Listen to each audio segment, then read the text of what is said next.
자녀분들이나 손주들이 블루베리 몸에 좋다고 해서 한 번쯤은 드셔보셨죠? 그런데 막상 사오면 어떻게 씻어야 하나? 냉동은 괜찮을까? 하루에 얼마나 먹어야 하지? 혈압약이랑 같이 먹어도 되나? 이런 궁금한 것이 한두 가지가 아니실 텐데요. 블루베리는 눈, 뇌, 피부, 그리고 혈관을 한꺼번에 돌봐주는 귀한 과일이지만 손질이나 보관, 궁합을 잘못 맞추면 이 영양은 줄고 배탈이나 속쓰림 같은 탈이 늘어날 수가 있습니다. 그래서 오늘은 블루베리를 그냥 한 줌 먹는 간식이 아니라 몸속의 곳곳을 기름칠해주는 천연의 건강제로 만들어 드시는 법을 머리부터 발끝까지 차근차근 알려드리겠습니다. 먼저 블루베리가 왜 그렇게 좋다고 하나 이유부터 짚고 가겠습니다. 블루베리 한 컵 약 100g 속에는 푸른 껍질에 숨어있는 안토시아닌이 평균 400에서 500mg 정도 들어있습니다. 포도의 약 5배이고 딸기의 20배, 그리고 사과의 약 30배에 가까운 엄청난 양입니다. 이 안토시아닌은 활성산소를 쓸어내서 혈관 벽에 녹과 같은 산화를 막아주는데 연구마다 조금씩 차이는 좀 있지만 매일 50g 정도만 꾸준히 드셔도 LDL 콜레스테롤이 10% 정도 안팎으로 내려가고 혈관의 내피 기능, 혈관이 수축 이완하면서 혈압을 조절하는 능력이 515% 정도 엄청나게 좋아졌다는 결과가 있습니다. 또 미국 터프츠대 노화연구소가 70대 어르신 1600명을 약 10년 정도 따라가서 본 자료에 따르면 일주일에 3번 이상 블루베리를 섭취한 그룹은 그렇지 않은 그룹보다 치매 발병 위험이 26% 정도가 낮았습니다. 그리고 눈 건강도 빼놓을 수가 없는데요. 이 안토시아닌은 망막에 쌓여서 빛을 전기 신호로 바꾸는 로놉신이라는 물질이 회복 또 재활용되는데 속도를 높여줘서 컴퓨터나 TV, 스마트폰을 오래 보면서 생긴 눈의 피로감, 야간 운전대에 번지는 눈부심, 나이가 들면서 생기는 황반변성 같은 진행을 늦춰줍니다. 게다가 블루베리 한 컵이면 하루 필요량의 약 24% 수준인 비타민C, 그리고 36%의 망간, 그리고 약 14% 수준의 식이섬유가 들어있어서 장 건강과 면역력까지 챙길 수가 있어서 항산화 폭탄이라는 말이 과장이 절대 아닙니다. 하지만 이 모든 효능은 올바른 손질과 보관, 그리고 내 몸 상태에 맞는 섭취량이 뒷받침이 되어야 온전히 빛을 발할 수가 있습니다. 그냥 씻지 않고 털어 넣으면 안 될까요? 하고 물으신다면 결코 아닙니다. 특히 수입 냉동 블루베리에서는 A형 간염이나 노로바이러스가 검출된 사례가 여러 차례 있었습니다. 바이러스는 물에 살짝 헹궈서는 잘 떨어지지가 않고 영하 20도에서도 살아남을 수가 있기 때문에 무조건 세척 후에 섭취가 원칙입니다. 생과일이던 냉동이던 가장 손쉬운 방법은 미지근한 물 500ml 정도에 식초 2큰술을 섞어서 약 5분 정도 담갔다가 체에 받쳐서 흐르는 물로 20에서 30초간 살살 헹궈주는 겁니다. 식초 속에 있는 초산이 껍질 표면에 있는 미세먼지, 농약, 세균을 분리해주지만 오래 담그면 수용성의 안토시아닌이 물로 빠져나갈 수가 있어서 약 5분이 넘지 않도록 해주시는 것이 좋고요. 식초 냄새가 남지 않을까 걱정이 될 수도 있는데요. 흐르는 물로 헹구면 금세 날아가고 식초 자체가 살균 효과를 내는 덕분에 따로 세제를 쓰실 필요가 없습니다. 냉동 블루베리는 해동 방식이 중요한데요. 급한 마음에 전자레인지에 돌리면 열이 먼저 가해진 바깥쪽에 있는 안토시아닌, 비타민C가 파괴가 될 수 있고 과즙이 흘러나오며 텁텁해집니다. 가장 좋은 방법은 먹을 만큼만 소분해서 냉장실에 1시간 정도 옮겨두는 것입니다. 그러면 과육이 천천히 풀리면서 영양도 지키고 맛도 살아나고요. 급할 때는 씻어놓은 뒤에 미지근한 물 30도씨 정도에 약 3분만 담갔다가 꺼내도 괜찮습니다. 다만 한번 녹인 블루베리는 다시 얼리지는 마세요. 얼음 속에서 수분이 팽창, 수축을 반복하면 세포벽이 터지면서 세균이 증식하기에도 좋고 과즙이 흘러나와서 맛도 시들해집니다. 남은 것은 당일에 바로 요리에 쓰거나 버리는 편이 속편하고요. 이제 생과와 냉동, 영양소 차이가 있나요 하는 물음을 한번 확인해 볼 텐데요. 수확 즉시 급속 냉동한 열매는 비타민C, 안토시아닌이 약 90% 이상 그대로 보존이 되고 가격도 저렴해서 1년 내내 즐길 수 있는 장점이 있습니다. 그러나 영하 18도씨 이하가 유지되지가 않거나 해동, 재냉동을 반복하게 되면 산패가 빨라지고 껍질이 흐물흐물해집니다. 반면에 제철 약 6월에서 8월에 나오는 생과는 향이 풍부하고 조직감이 아주 탱탱해서 정말 과일답다는 만족감이 큽니다. 단 수확 뒤에 실온에서 하루, 냉장에서도 3-4일 정도 지나면 비타민C가 20%가량 줄어드니 구입 직후에 두세 끼로 나눠서 빨리 드시는 것이 핵심이 됩니다. 요약하면 철이 맞을 때는 생과로 향과 식감을 즐기는 것이 좋고 철이 아니면 냉동으로 영양을 지킨다가 최선의 선택이 되겠습니다. 다음으로 하루에 얼마나 먹어야 할까요? 라는 질문인데요. 세계 여러 연구 결과를 종합하면 안토시아닌이 뚜렷한 효과를 내려면 체중 1kg당 약 1.5mg 이상 섭취가 필요한데요. 60kg 성인 기준이라면 하루 약 90mg 정도가 되겠죠. 블루베리 50g이면 안토시아닌이 200mg 안팎 들어있어서 충분하게 됩니다. 즉 하루에 한 줌 정도면 충분하고요. 더 드시면 드시면 좋을 수도 있을 것 같지만 블루베리는 찬 성질이기 때문에 과다 섭취하면 속이 차가워지고 설사를 부를 수가 있고 비타민 K 함량도 높아서 혈액 희석제를 드시는 분들은 약효를 떨어뜨릴 수가 있습니다. 살리실산에 민감한 분은 입술이나 혀가 약간 붓거나 몸이 가려울 수가 있으니 처음 드실 때는 한 4-5알 정도로 반응을 한번 확인해 보시면 좋습니다. 블루베리와 우유를 함께 갈아 마시면 색도 예쁘고 맛도 좋을 텐데 왜 안 되나요? 가장 많이 하시는 질문 중에 하나인데요. 우유 단백질인 카제인, 칼슘 이온이 블루베리의 폴리페놀과 만나면 불용성의 침전물을 만들게 됩니다. 이 덩어리는 위산에서도 잘 풀리지가 않아서 소화 자체가 더디게 되고 항산화력도 약 70% 이상 줄어듭니다. 실제로 국제식품화학 학회 보고서에는 우유로 만든 블루베리 스무디의 산화 지표 개선 효과가 물로 만든 스무디 대비 약 30% 이하라는 결과가 있습니다. 더욱이 침전물이 식도로 역류를 하면 위나 식도염이 악화될 수가 있기 때문에 블루베리를 드신 뒤에는 우유나 치즈, 요거트처럼 칼슘, 카제인이 많은 음식은 2시간쯤 띄우시는 것이 좋습니다. 대신에 무가당 그릭 요거트나 두유는 괜찮냐고요? 그릭 요거트는 유청이 빠져서 카제인 농도가 낮고 유산균이 풍부해서 블루베리의 폴리페놀을 장까지 운반해주는 택시 역할을 합니다. 두유 역시 식물성의 단백질이라 침전이 거의 일어나지 않아 걱정이 적고요. 다만 당이나 향이 많이 첨가되지 않은 제품을 고르시는 것이 좋습니다. 블루베리를 가장 약처럼 먹는 레시피가 있을까요? 라고 하면 간단하면서도 과학적으로 검증된 한 가지를 소개해 드리겠습니다. 블루베리 20알, 기름기가 제거된 익힌 토마토 반개, 엑스트라 버진 올리브유 한 큰술이면 되는데요. 토마토를 80도씨에서 약 2분만 데치면 껍질이 벗겨지면서 라이코펜이 지용성 구조로 바뀌어 흡수가 잘 되고 올리브유 속에 올레오칸탈이 블루베리 안토시아닌과 함께 혈관 내 염증을 누그러뜨리는 시너지 효과를 냅니다. 믹서에 물 200ml 정도를 넣고 곱게 갈아서 아침 공복에 마시면 하루 항사나 기초 공사가 끝나는 셈이 됩니다. 맛은 토마토의 은은한 산미와 블루베리의 달콤함에 올리브유 특유의 고소함이 어울려서 의외로 부담이 없습니다. 혈당 고민이 있으신 분도 물 대신 무지방 우유나 두유를 넣지 않는 한 혈당이 급등하진 않기 때문에 안심하셔도 됩니다. 점심과 저녁 사이 출출한 시간엔 블루베리 견과 한 숟갈이 좋은데요. 냉동 블루베리 열알을 실온에 10분 정도 두어서 살짝 해동한 뒤에 호두, 아몬드, 브라질넛 등을 한 줌 섞어서 드셔보세요. 견과류의 불포화 지방이 안토시아닌의 흡수를 돕고 서로 부족한 비타민 E나 셀레늄, 폴리페놀을 채워주게 됩니다. 단 견과류는 칼로리가 높아서 하루에 약 25g, 소주 한 잔 정도 넘지 않는 것이 좋습니다. 그리고 저녁 식탁에는 별다른 조리 없이 생 블루베리 한 알에서 5알 정도를 김치 옆에 한번 올려보세요. 특히 생선구이나 고기 반찬이 있는 날에 곁들이시면 단백질 산화로 생길 수 있는 프리라디칼을 이 안토시아닌이 바로 잡아서 노화 속도를 늦추는데 도움이 됩니다. 블루베리를 더 오래 두고 드시고 싶다면 급속 예냉을 권하는데요. 세척 후에 물기를 제거한 블루베리를 종이컵에 25알 정도씩 담아서 랩으로 입구를 씌운 다음 냉동실에 가장 찬 곳에 약 30분만 예냉을 했다가 얼음이 얇게 잡히면 얼음이 끼지 않는 냉동 서랍으로 옮겨두세요. 처음 30분이 가장 중요합니다. 이때 세포벽이 단단히 얼어서 팽창으로 터지는 걸 막아주게 되고 해동 후에도 터지지 않아서 단맛이 유지가 됩니다. 이렇게 냉동해두면 약 8개월 정도까지 그 품질과 영양이 유지가 되기 때문에 제철에 넉넉히 사서 씻은 뒤에 예냉 그리고 이동 2단계만 지켜서 한번 보관해 보시면 좋습니다. 블루베리에 대해 많이들 궁금해하시는 내용이 있는데요. 혈압약, 당뇨약과 같이 먹어도 되나요? 대부분 괜찮습니다. 다만 혈전용해제인 와파린이나 아스피린 고용량을 드시면 하루에 약 20알 이하 정도로 줄이시고 갑자기 많이 드시게 되면 주치의와 상의해 보시는 것도 좋습니다. 블루베리 잎차도 좋다던데 맞나요? 네, 가을 단풍 든 잎을 따서 살짝 찐 뒤 덮어 말린 잎은 안토시아닌, 클로로겐산 함량이 열매보다 약 20배 가까이가 높습니다. 잎 2g을 물 500ml에 넣고 10분간 달여서 식혀서 드시면 항산화, 혈당 안정에 도움이 됩니다. 블루베리 알레르기가 있을 수 있나요? 살리실산에 혹시 과민증이 있는 분은 입술 붓기나 두드러기가 생길 수가 있습니다. 처음에는 한 3알에서 5알 정도로 반응을 보고 이상이 없을 때 섭취량을 늘리시는 것이 좋습니다. 껍질에 흰 가루가 농약이 아닌가요? 아닙니다. 과분이라는 천연의 보호막으로 신선도의 징표입니다. 꼭대기 알까지 고루, 분가루가 남아있고 살짝 파랗게 보랏빛이 선명하면 아주 신선한 블루베리입니다.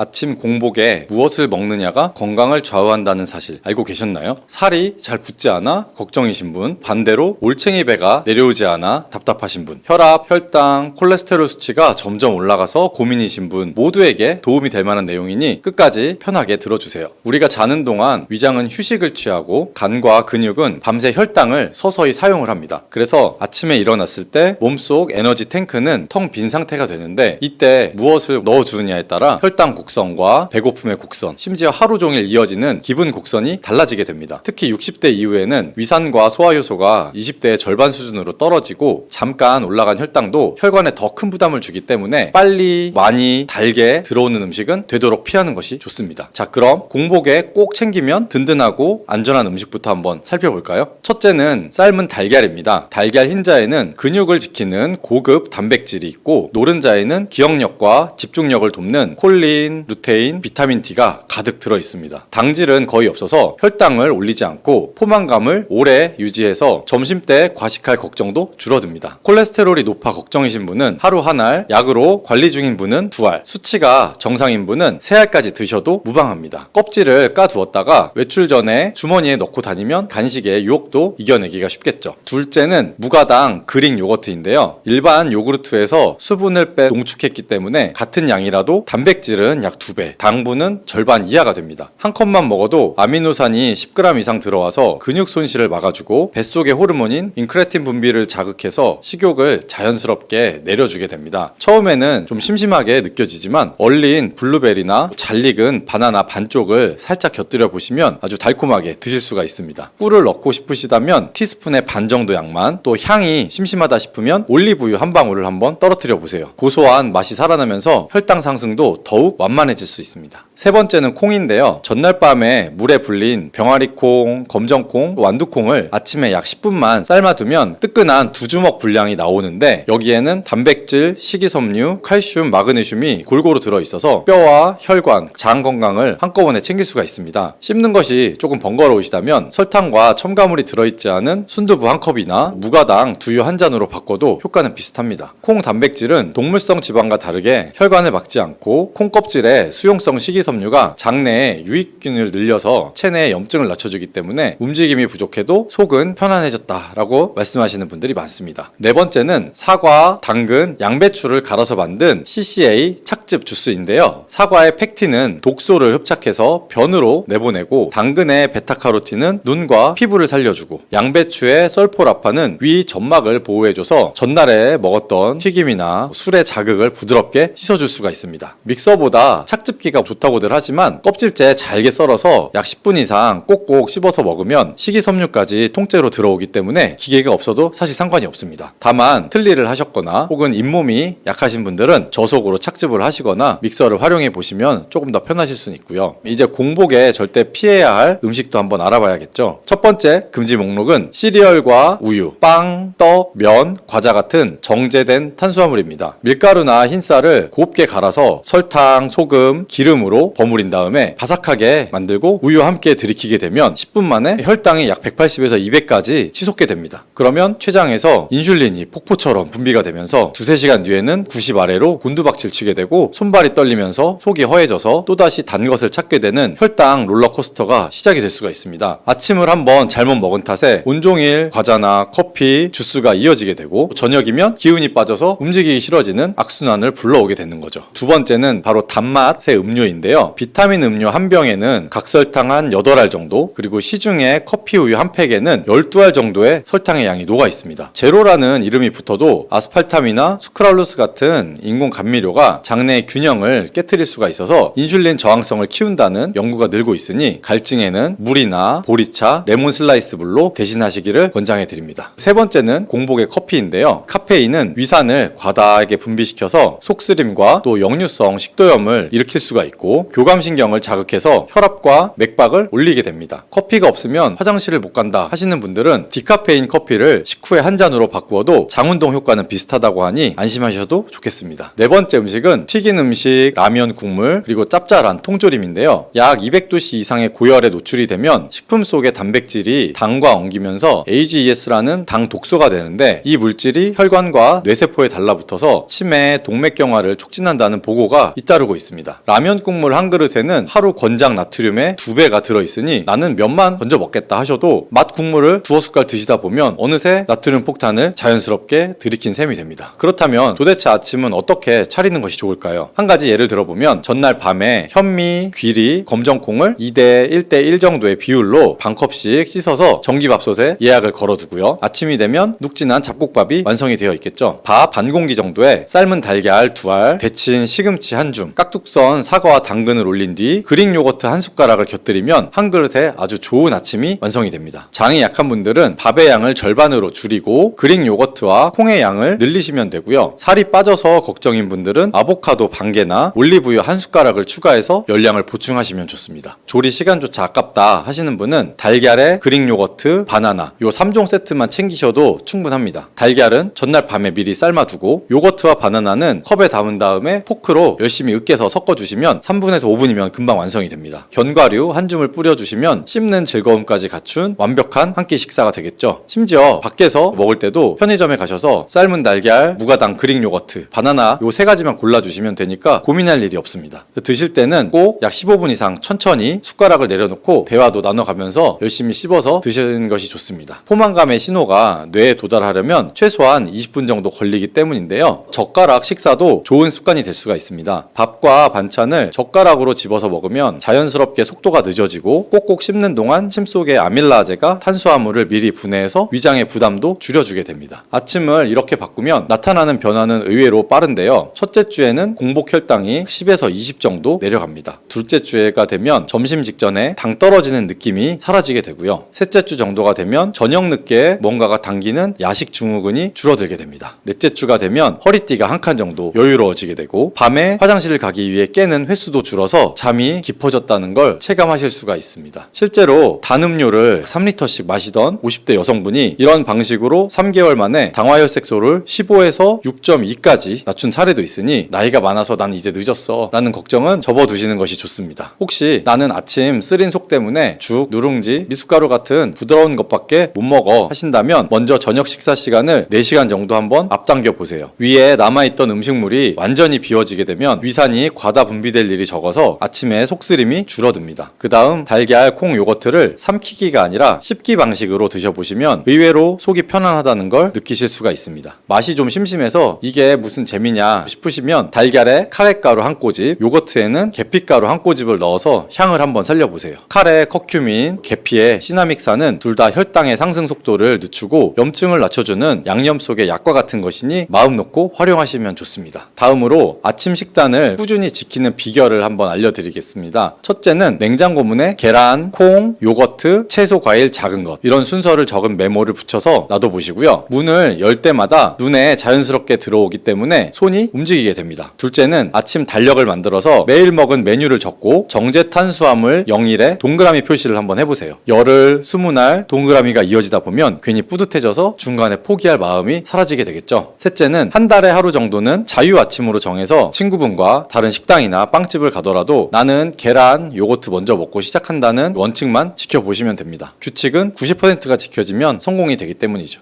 밤마다 뒤척이다가 새벽이 훌쩍 밝아버리는 경험 한두 번씩은 있으셨죠? 젊었을 때야 하룻밤 잠 못 자면 되지 하고 넘기지만 나이가 들수록 잠을 못 잔 다음 날은 머리도 멍하고 다리도 풀리고 혈압도 껑충 뛰어오르곤 합니다. 오늘은 그 불청객, 불면증이 왜 생기는지, 왜 중장년 이후에는 수면 관리가 건강의 핵심 열쇠가 되는지, 잠이 모자라면 몸속에서 정확히 어떤 위험 신호가 켜지게 되고 수면제를 오래 복용할 때 생길 수 있는 문제와 이 약 없이도 숙면을 부르는 자연 음식, 생활법까지 한 번에 정리해 드리겠습니다. 불면증의 뿌리는 생각보다 다양한데요. 첫째로는 몸이 휴식 모드로 들어가도록 조율하는 호르몬과 신경 전달 물질의 균형이 깨졌을 때입니다. 스트레스를 받으면 부신에서 콜티솔이 분비가 돼서 몸을 각성 상태로 만들고 이때 멜라토닌 전환을 맡은 세로토닌이 제 기능을 하지 못하면서 밤이 돼도 몸에 열이 가시지 않게 됩니다. 우리가 밤늦게까지 스마트폰을 들여다보거나 하면 불로 블루라이트가 멜라토닌의 생성을 더더욱 차단해서 졸음 스위치가 눌리지가 않게 되죠. 둘째는 영양 결핍인데요. 뇌 신경세포는 뇌 시냅스에서 신호를 주고받을 때 칼슘, 마그네슘 같은 미네랄을 써서 흥분과 억제를 조절하게 됩니다. 채소 견과류보다 가공식품, 단맛 음료를 많이 드시게 되면 미네랄이 부족해져서 신경의 과속이 계속되고 결국 잠이 달아나게 됩니다. 특히 칼슘이 모자라면 뇌세포는 작은 자극에도 예민해지기 때문에 우리가 쉽게 깨고 난 뒤엔 다시 깊은 잠에 못 들어서 피곤이 누적되게 됩니다. 그리고 세 번째는 탈수와 염분의 불균형인데요. 카페인 음료, 짠 가공류, 당류, 알코올은 체내의 수분과 전해질을 끌어내서 땀과 소변으로 흘려보내는데 혈액과 뇌척 수액이 농축이 되면 뇌가 위급 신호를 받아들여 밤에도 쉬지 못하고 경계태세를 유지하게 됩니다. 넷째는 갱년기, 노화로 인한 호르몬 변화인데요. 40대 중반 이후 남녀는 모두 몸속에서 멜라토닌 분비량이 서서히 줄어들고 여성은 폐경기에 에스트로겐과 프로게스테론이 급격히 떨어져서 몸의 열감이나 심박의 상승, 발한이 밤잠을 깨우게 되는데요. 단순히 나이 탓이겠지 하고 넘기기에는 수면이 하는 역할이 너무 큽니다. 숙면은 밤사이의 세포를 세척하고 수선하는 대청소의 시간입니다. 성장 호르몬이 분비돼서 근육과 뼈를 다시 짜깁게 하고 뇌에서는 베타 아밀로이드 같은 노폐물을 씻어내서 치매 위험을 낮춥니다. 면역세포인 T세포와 사이토카인이 분주하게 순차를 돌면서 바이러스 또 암세포를 잡아내고 교감신경이 쉬는 동안에 심장과 혈압이 안정이 돼서 혈관벽에 미세한 손상들을 복구하게 됩니다. 하지만 60세 이후엔 멜라토닌의 분비가 20대 때의 절반 이하로 떨어지게 되고 깊은 수면 시간이 점차 짧아지게 됩니다. 따라서 누적 수면 부족이 이어지면 회복이 더딜 뿐 아니라 각종 병의 불씨가 걷잡을 수 없이 커지게 되죠. 미국, 유럽 여러 연구에서 65세 이상이 하루 5시간 미만의 잠을 계속 자게 되면 고혈압, 당뇨, 심근경색의 발병 위험이 2배 가까이 늘어나고 또 10년 내 사망률도 약 1.5배가량 높아졌다고 보고를 했습니다. 또 잠이 얕아서 꿈만 꾸다가 깨는 패턴이 오래되면 약 10년 안에 치매로 이어질 확률이 50% 이상이라는 경고도 나와 있고요. 수면제는 어디까지나 짧은 도구입니다. 졸피뎀이나 벤조디아제핀계의 약물은 뇌의 가바 수용체를 억지로 눌러서 전원을 끄듯이 잠을 재우게 되는데 장기 복용 시에는 몇 가지 문제가 나올 수가 있습니다. 첫째는 내성이 생겨서 용량이 점점 늘어나고 깨어있는 낮 시간에 멍한 증상이 오거나 운동 기능의 실조, 기억력 저하가 찾아올 수가 있습니다. 둘째는 수면 구조가 왜곡이 돼서 깊은 수면 단계가 줄어들기 때문에 자는 듯하면서 뭔가 쉬지 못한 상태가 지속이 될 수가 있고요. 그리고 셋째는 뇌가 스스로 멜라토닌과 가바 신호를 만드는 능력이 떨어지면서 약을 끊게 되면 금단 증상으로 불안감이나 공황 또는 환각이 찾아올 수가 있습니다. 실제로 세계 각국에서 약 5년 이상 벤조디아제핀을 복용한 군이 그렇지 않은 군보다 치매 진단율이 40%까지 높았다는 보고도 이어지고 있습니다. 약을 멀리하려면 먼저 수면 위생을 정비를 해야 합니다. 밤 10시 이후에는 스마트폰, TV 불빛은 끄고 방안을 캄캄하게 만들어서 멜라토닌 생성을 2~3배 이상 늘려주는 것이 필요합니다. 그리고 실내 온도는 18도에서 약 20도씨 정도로 살짝 서늘하게 맞추고 따뜻한 이불로 체온을 간직해야 깊은 잠의 신호가 뇌간에 전달이 됩니다. 침대는 자는 곳으로만 쓰는 것이 원칙이고요. 누워서 약 20분 정도가 지났는데도 잠이 안 온다면 바로 일어나서 거실로 나와 조명이 좀 어둑한 곳에서 책을 천천히 읽거나 5분 정도 느린 복식 호흡을 해주시면 좋습니다. 베개를 머리에 대면 먼저 잔다는 목표보다 몸이 졸릴 때까지 기다렸다 재운다라는 마음의 여유가 오히려 수면 리듬을 되돌릴 수 있습니다. 자기 전에 격한 운동이나 샤워도 교감신경을 깨울 수가 있기 때문에 늦어도 취침 2~3시간 전에는 마치시는 것이 좋습니다. 이런 기본 틀 위에 음식 처방을 더하면 약 없이도 숙면에 한 걸음 다가갈 수가 있습니다. 뇌세포가 원하는 칼슘, 마그네슘, 아연은 흙과 바다에서 온 자연식에 가장 풍부하게 들어있습니다. 하루 3끼 중에 최소 한 끼에 생채소 200g 그리고 생씨앗 30g 규칙을 한번 실천해보세요. 방법은 간단합니다. 껍질째 씻은 당근 2개를 착즙한 뒤에 참깨, 들깨, 해바라기씨, 달맞이꽃씨, 아마씨를 각각 10g 정도씩 넣고 한 번 더 갈아서 당근, 씨앗즙을 만듭니다. 식사 중에 약 200ml씩 마시면 칼슘, 아연, 비타민 A, E가 한꺼번에 몸속에 들어와서 신경세포막을 안정을 시키고 씨앗에 있는 가바, 트립토판이 세로토닌과 멜라토닌 합성을 도와주게 됩니다. 처음에 장이 예민하거나 하시면 100ml로 시작해서 일주일 간격으로 50ml씩 늘려보시면 좋고요. 여기에 녹색잎 채소 한 접시를 곁들이면 비타민 K, 마그네슘, 식물성 비타민 비타민 D까지 보완을 할 수가 있습니다. 칼슘이 들어왔다고 끝이 아니고요. 피부가 햇빛을 받아야 비타민 D가 활성형으로 전환이 돼서 칼슘이 뇌 근육세포 안으로 들어갈 통로를 열어주는 수가 있습니다. 최소 주 4회 정도 오전 10시 전에 약 20분 정도씩 얼굴과 팔뚝에 직사광을 쬐어주시는 것이 좋고요. 외출이 힘든 날엔 유리창을 살짝 열어도 자외선이 들어오기 때문에 실내 스트레칭을 하면서 햇볕 재충전 시간을 확보하시는 게 좋습니다. 불면이 심할 때 또 도움이 되는 숙면 한 잔도 준비해 보겠습니다. 조개 육수는 칼륨, 타우린, 비타민 B가 풍부해서 간 해독과 부교감신경 활성에 아주 좋습니다. 바지락, 홍합, 모시조개를 소금을 조금 넣은 물에다가 약 5분만 데친 뒤에 체에 걸러서 맑은 국물만 보온병에 담아두세요. 저녁 식사 대신 늦게 드시는 커피, 홍차, 탄산음료를 조개 국물로 바꿔보시면 카페인 각성 스파크가 사라지게 되고 체액이 다시 채워져서 체온이 서서히 내려갑니다. 따뜻한 우유 200ml에 무가당 검은 참깨가루 한 큰술과 꿀 반 스푼을 섞은 캐러멜빛의 수면 라떼도 추천을 해드립니다. 우유 속에 트립토판, 참깨의 칼슘, 리놀렌산이 뇌 혈류를 부드럽게 해주고 적당한 꿀의 포도당이 트립토판의 운반을 도와서 멜라토닌 생성이 촉진이 됩니다. 단 신장 질환으로 칼륨 제한이 있으신 분은 한 컵 약 150ml 이하로 줄여주시는 것이 좋습니다. 혹시 이미 수면제를 오랫동안 복용 중이시라면 무작정 바로 끊기보다는 담당 의사와 테이퍼링, 서서히 감량하는 계획을 짜면서 위의 방법을 병행하시는 것을 권장해드립니다. 커피, 술, 니코틴은 복용량을 줄이는 기간엔 특히 의존성이 더 커질 수가 있기 때문에 오전 한 잔 블랙커피만 남기고 오후에는 보리차나 우엉차 혹은 무카페인 대추차 등으로 입을 달래주시면 좋겠죠. 취침 2시간 전에 따뜻한 물 500ml, 발목 조격을 약 10분 정도 해보시고 또 5분간 종아리 뒤에 근육을 풀어주는 스트레칭, 불을 끄고 누워서 척추 하나하나를 바닥에 놓아주는 느낌으로 478 복식 호흡을 반복하시면 좋은데 4초 들숨을 하고 7초간 숨을 멈추고 8초간 날숨을 뱉어주시면 됩니다. 이것을 반복하시면 교감신경이 부교감신경에게 몸의 주도권을 서서히 넘겨주면서 몸이 편안해질 수 있습니다. 마지막으로 불면을 오래 방치했을 때 나타나는 위험 신호를 정리하며 마무리해보겠습니다. 아침 혈압이 약 10mm Hg 이상 올랐다가 점심엔 내려가는 패턴이 반복될 때, 식사 후에도 공복감이 심해서 밤마다 단 것이 당길 때, 지난주에 했던 약속 혹은 통화 내용을 자꾸 잊어버리고 머리가 하얘진다는 느낌이 들 때, 그리고 가슴이 두근거려서 새벽에 벌떡 깨거나 혹은 숨이 차서 일어나거나 할 때, 그리고 낮에 햇볕을 충분히 받는데도 기운이 없고 우울함이 있고 불안감이 밀려오거나 할 때, 이 5가지 증상들은 수면 부채가 위험 수위에 도달했다는 알람이 됩니다. 이때 필요한 건 더 강한 수면제가 아니라 내 신경세포에 물, 미네랄, 햇볕과 휴식을 돌려주는 근본 처방입니다. 지금까지 알려드린 습관을 약 4주간만 꾸준히 한번 실천해보세요. 어깨가 무겁게 내려앉으며 온몸이 푹 가라앉는 깊은 잠이 어느 날 갑자기 찾아오게 될 겁니다. 숙면은 자녀가 해드릴 수도 없고 약이 대신 해줄 수도 없습니다. 내 몸이 스스로 회복하고 청소하고 재건하는 가장 소중한 시간, 이제부터는 누구보다 내 자신이 먼저 챙겨보시기 바랍니다.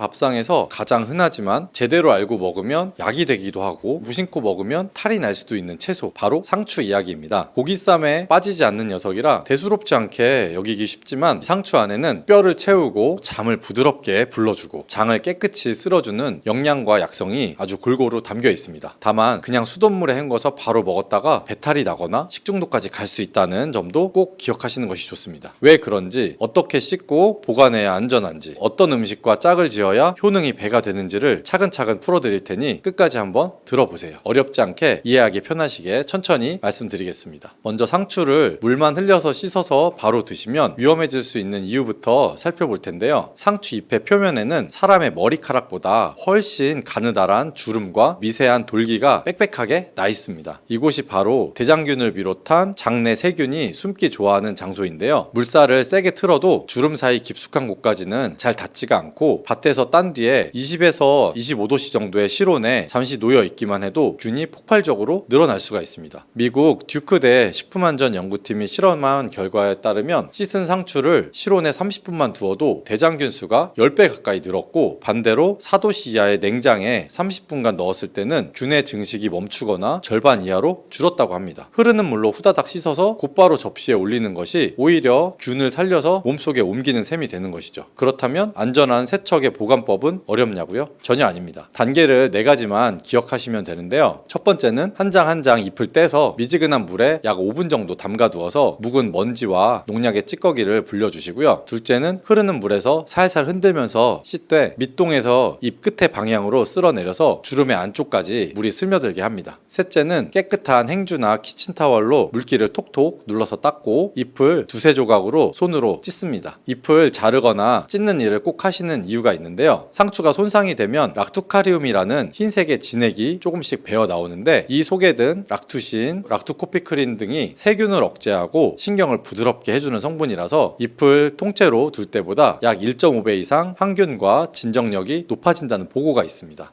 그리고 네 번째는 밀폐 용기 바닥에 키친타월을 한 겹 깔고 그 위에 찢은 상추를 포개어 담은 뒤 뚜껑을 덮어서 냉장고 채소칸에 24도씨 영역에 넣습니다. 이렇게만 하시면 약 23일 동안 아삭함을 유지하면서 균 걱정 없이 드실 수가 있습니다. 상추를 제대로 씻어서 냉장한 뒤 먹으면 몸속에서는 그럼 어떤 좋은 일이 일어날까요? 첫 번째로 머리부터 발끝까지 열의 배치를 고르게 조절할 수가 있습니다. 한의서에는 상추가 심폐에 화를 내리고 기혈의 순환을 편안케 한다라고 기록이 되어 있는데요. 현대식으로 풀어보면 상추에 풍부한 칼륨, 마그네슘, 비타민C가 응집되면 혈관 내벽에 달라붙은 나트륨을 끌어내고 끝으로 몰리던 피를 온몸에 골고루 돌려준다는 뜻입니다. 혈압이 높아 얼굴이 화끈거리는 분, 더위만 오면 머리가 띵한 분이 상추를 꾸준히 드시면 몸은 시원한데 배는 따뜻하다는 느낌을 자주 말씀들을 하십니다. 두 번째 효능은 골다공증 예방인데요. 상추 100g에는 비타민 K가 하루 권장량의 약 절반 가까이 들어 있습니다. 이 비타민 K는 칼슘을 뼛속 단백질과 접착시키는 일종의 접착제 같은 역할을 합니다. 칼슘만 많이 먹고 비타민 K가 모자라면 칼슘이 혈관 벽에 엉겨서 돌처럼 굳어버리는 반면에 둘을 같이 섭취하면 칼슘이 뼈로 쏙쏙 들어가서 뼈에 있는 구멍을 메꿀 수가 있습니다. 그래서 골다공증이 걱정되기 시작하는 50대 이후에는 우유 한 컵보다 상추 5잎이 더 실속 있다는 말이 나오는 것이죠. 세 번째는 신경의 안정과 숙면인데요. 아편, 대용, 진통제로 언급될 만큼 유명한 락투카리움, 락투신 복합물은 실제로 뇌신경세포의 과흥분을 차분히 가라앉히고 진통 완화 작용을 합니다. 바쁜 날에는 낮잠조차 못 이루는 분도 저녁 식탁에서 상추 15장, 20장 정도를 겉절이로 드시고 나면 2-3시간 뒤에 체온이 서서히 내려가면서 오늘은 눕자마자 스르르 잤다는 경험을 하셨다는 후기들이 많습니다. 불면으로 약을 오래 복용해 오신 분이라면 처음엔 락투신에 몸이 놀라서 살짝 더부룩하거나 가스가 찰 수 있는데 3-4일 정도 꾸준히 드시면 장과 신경이 동시에 적응하면서 깊은 잠이 찾아오게 됩니다. 네 번째는 장 청소와 변비의 개선인데요. 상추 수분은 95% 이상이고 식이섬유도 아주 풍부합니다. 특히 잎의 모서리와 잎맥 주위의 섬유질은 수용성과 불용성이 적절히 섞여 있어서 장 안에서 젤리처럼 부풀었다가 노폐물을 감싸서 시원하게 밀어내줍니다. 장 벽에 오래 붙어있던 담즙, 가스, 변, 찌꺼기가 밀려나가고 나면 대장균 등의 유해균이 살 털을 잃고 자연히 장이 편안해집니다. 이렇게 변비가 풀리면 피부의 트러블이나 혹은 여드름 그리고 잇몸 염증도 눈에 띄게 잠잠해지는 것을 많은 분이 경험하실 수 있습니다. 다섯 번째는 눈의 피로와 뇌혈관의 보호인데요. 적상추 한 장에는 녹황채소 못지않게 베타카로틴, 루테인, 지아잔틴이 들어있습니다. 이 색소들은 광선에 손상되기 쉬운 망막과 황반의 세포를 코팅하면서 눈 속의 모세혈관을 탄탄히 만들어줍니다. 컴퓨터나 스마트폰을 오래 보느라 눈물이 마르고 앞이 흐릿해지는 60대 이후에는 상추를 자주 드셔보시면 안개 낀 듯한 시야가 깨끗해졌다는 이야기들이 적지 않은데요. 이런 동일한 색소들은 뇌 혈관벽에도 작용해서 혈전 위험을 줄여주니까 치매나 중풍 예방 식단으로도 아주 손색이 없죠. 이처럼 좋은 상추지만 함께 곁들이면 시너지가 배가 되는 짝꿍들과 피해야 할 상극도 있습니다. 잘 어울리는 첫 번째 파트너는 바로 마늘인데요. 상추가 몸을 시원하게 풀어줄 때 마늘의 알리신이 속을 따뜻하게 덮여줘서 양과 음의 균형이 맞춰집니다. 실제로 위나 장의 소화효소 분비가 늘어나서 상추의 비타민 K나 A, 철분이 더 잘 흡수가 되게 되고요. 두 번째 파트너는 참기름인데요. 비타민 A와 K는 기름과 만나야 체내에서 흡수가 급격히 올라가는데 참기름 속의 불포화 지방산이 그 역할을 톡톡히 해줍니다. 상추 10장에 참기름 한 작은술만 뿌려도 흡수율이 거의 2배가 높아진다는 연구 결과가 있습니다. 세 번째 좋은 파트너는 바로 된장입니다. 된장 속의 프로바이오틱스, 아미노산이 상추가 끌어낸 장 속의 독소를 빠르게 분해해서 배출시키고 단백질까지 보충해주게 됩니다. 된장, 참기름, 살짝 곁들인 마늘 쌈이야말로 건강상 최고의 궁합 쌈이라 할 수 있습니다. 그리고 반대로 상극인 음식도 세 가지는 꼭 기억해 두시는 게 좋은데요. 첫째는 우유나 치즈 같은 유제품과 바로 붙여서 드시면 상추 속에 식물성 철분이 칼슘과 결합해서 흡수율이 크게 떨어지게 됩니다. 우유를 꼭 드셔야 한다면 한 끼 정도는 시차를 두시는 것이 좋고요. 두 번째로 산도가 매우 강한 식초 절임 혹은 매운 김치, 탄산음료를 같이 드시면 상추가 가진 알칼리 효과가 상쇄가 돼서 속쓰림이나 장의 자극이 심해질 수가 있습니다. 그리고 셋째로 오징어, 조개, 새우 등의 일부 해산물에는 아스코르빈산 산화 효소가 들어있는데 효소가 상추의 비타민C를 분해해버리게 됩니다. 상추 비타민C의 면역 강화 효과를 기대하신다면 해산물과는 식사 시간을 나눠보시는 편이 유리하게 됩니다. 섭취 시에 이제 주의할 점도 빠뜨릴 수가 없는데요. 혹시 혈액 응고를 막는 와파린을 드시는 분은 비타민 K가 많은 상추를 하루에 한 10장 정도로 제한하시는 것이 좋고 때로는 주치의와 상의해 용량을 조정하셔도 괜찮습니다. 그리고 또 상추는 몸을 약간 차게 하는 성질이 있기 때문에 속이 냉하고 설사를 달고 사는 분은 날것으로 한 움큼씩 드시는 것보단 잎을 살짝 데쳐서 따뜻한 상추 나물로 드시면 탈 없이 드셔보실 수가 있습니다. 반대로 신장 투석을 받거나 칼륨 수치가 높은 분은 하루 장수를 약 절반가량 정도만 드셔보시는 게 좋은데요. 끝으로 상추가 좋다고 해서 그럼 집안의 온도를 잊고 상추만 챙기면 안 되겠죠. 끼니마다 기름진 고기, 탄수화물 양을 조금만 줄이고 그 여백을 상추와 다른 생채소로 채워 넣는 것이 건강 회복의 지름길입니다. 그럼 이제 오늘 배운 것을 한 끼 식탁에 한번 바로 옮겨 볼까요? 아침에는 전날 밤 씻어둔 상추 5장에서 7장 정도를 꺼내서 찬물 한번 헹군 다음에 겉절이 양념을 살짝 조물조물 묻혀서 드세요. 양념은 다진 마늘 반 작은술, 참기름 한 작은술, 깨소금 약간, 천일염 아주 살짝 정도 넣어주시면 됩니다. 점심에는 나물 대신 상추를 가로 세로 1cm 정도 길이로 송송 썰은 다음 따끈한 현미 콩밥 위에 한 줌 얹고 된장국 국물을 두어 숟가락 휘둘러서 비빔밥처럼 드시면 씹는 재미도 아주 좋습니다. 저녁에는 고기 반찬이 생기면 상추 15장 정도를 미리 접시에 펴고 마늘, 무추부침, 된장을 곁들여서 쌈으로 드십시오. 잠들기 두어 시간 전이면 락투카리움이 서서히 작동해서 오늘은 약을 안 먹어도 눈이 감기네 하고 깨닫게 되실 수 있습니다. 하루에 상추 5장도 제대로 못 챙겨 드시던 분이 한 달만 꾸준히 실천하면 어떤 변화가 생길까요? 혈압약, 위장약, 수면제에 둘러싸여 지내던 분들도 소화가 좋아지니 반컵 정도가 줄었고 밤마다 아팠던 다리가 덜 당긴다. 아침 공복 혈당이 100 아래로 내려갔다는 얘기를 들려주시게 되는데요. 이렇게 몸이 맑아지면 마음 걱정도 덩달아서 줄어듭니다. 고기가 없는 밥상이 허전하시다면 고기 양을 절반만 줄이고 남은 빈자리를 상추나 부추, 양배추 샐러드로 한번 채워보세요. 변비나 불면, 골다공증, 그리고 혈관 건강이란 4마리 토끼를 한꺼번에 잡는 길 멀리 있지 않습니다.